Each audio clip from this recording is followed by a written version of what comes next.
Janasena MLA అరవ Sridhar party కండువాని ధరించి ప్రోగ్రామ్కి attend అవ్వడం జరిగింది. ఆ ఫొటోస్ని బహిరంగంగా సోషల్ మీడియాలో అందరూ అప్లోడ్ చేయడం జరిగింది. అందరూ అనగా అరవ శ్రీధర్, ముక్క రూపానంద్ రెడ్డి, ముక్క వరలక్ష్మి వీళ్ళందరూ అప్లోడ్ చేయడం జరిగింది. ఎలా అప్లోడ్ చేశారో అనేసి నేను క్వశ్చన్ చేస్తున్నాను. ఈ క్వశ్చన్ జనసేన అధినేత పవన్ కళ్యాణ్ గారిని నేను క్వశ్చన్ చేస్తున్నాను. సార్, మీరు ఇంటర్నల్గా ఏమైనా రిపోర్ట్ ఇచ్చారా? క్లియరెన్స్ సర్టిఫికేట్ ఇచ్చారా శ్రీధర్కి? అంత బహిరంగంగా జనసేన కండువా వేసుకున్నాడు అంటే ఎమ్మెల్యే అరవ శ్రీధర్కి మీరు క్లియరెన్స్ ఇచ్చారా? రిపోర్ట్ ఇచ్చారా ఇంటర్నల్గా? ఒకవేళ అలాంటి రిపోర్ట్ ఏమన్నా ఇస్తే నాకు కూడా తెలియజేయండి దయచేసి.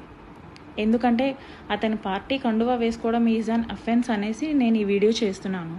కాకపోతే మీరు ఇంటర్నల్గా ఏమన్నా రిపోర్ట్ ఇచ్చిండుంటే ప్లీజ్ మాకు పబ్లిక్కి కూడా తెలియజేయండి.